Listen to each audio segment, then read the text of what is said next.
వచ్చి 7 నెలలు అయింది. ఇంకా అది ఇచ్చేయలేదు, ఆ స్కీమ్ రాలేదు, ఈ వెల్ఫేర్ స్కీమ్ రాలేదని నోటుకు వచ్చినట్లు వాగే వైసీపీ గోండాలకి, కుక్కలకి,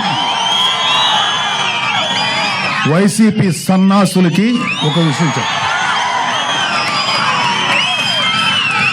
వృద్ధులు వితంతువుల పెన్షన్ ఒకేసారి 1000 పెంచి 4000 1వ తేదీనే వాళ్ళ ఇళ్ల దగ్గర ఇస్తున్నాం. దివ్యాంగులకి రెట్టింపు పెన్షన్ అందిస్తున్నాం. ప్రతి నెల 64 లక్షల మంది పెన్షన్దారులకు పెన్షన్ ఇవ్వడానికి దాదాపు 20,537 కోట్లు కూటమి ప్రభుత్వం ఖర్చు చేస్తుంది. ఏడాదికి 33,000 కోట్లు. 5 ఏళ్లలో 1.60 lakh crores పెన్షన్స్ కోసం ఖర్చు చేస్తుంది. ఇది దేశంలోనే ఒక పెద్ద రికార్డు. గత జగన్ ప్రభుత్వం మొదటి 4 నెలల్లో పెన్షన్ 250 రూపాయలు పెంచడం తప్ప మరి ఏ ఇతర నవరత్న హామీలను కూడా అమలు చేయలేదు. గుర్తుపెట్టుకోండి. రాజధాని అమరావతికి 15,000 కోట్లు, పోలవరానికి 12,000 కోట్లు కేంద్రం నుంచి నిధులు సంపాదించుకున్నాం. దీపం పథకం ద్వారా 80 లక్షల మంది లబ్ధిదారులకి ఏడాదికి 3 వంట గ్యాస్ సిలిండర్లు అందిస్తున్నాం. రాష్ట్ర వ్యాప్తంగా గుంటలు పడ్డ రోడ్లు 361 కోట్లతో మరామతులు ప్రారంభించాం. డోలీ రహిత మన్యం కార్యక్రమంలో భాగంగా గిరిజన గ్రామాలకు రోడ్ల సదుపాయం కల్పిస్తున్నారు.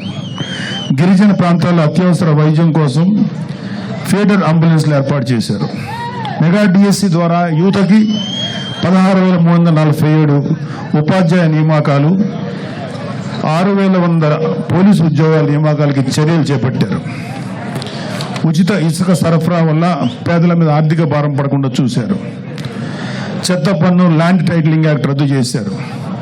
మత్స్యకారుల ఉపాధిని దెబ్బతీసి 217, 144 జీవోలు రద్దు చేశాం. దాదాపు 20 ప్రముఖ కంపెనీలు 6,33,568 కోట్లు పెట్టుబడులు పట్టేందుకు ముందుకు వచ్చాయి. తద్వారా 4 లక్షల ఉద్యోగాలు రానున్నాయి.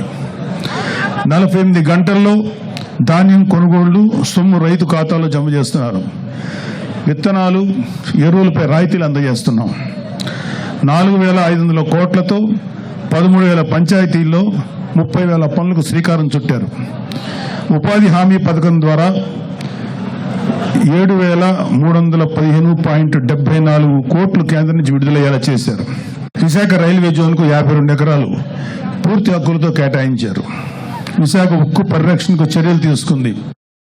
ఫ్యాక్టరీ పునరుజ్జీవానికి కేంద్రం నుంచి 11,440 కోట్లు కేటాయింపులు జరిగాయి.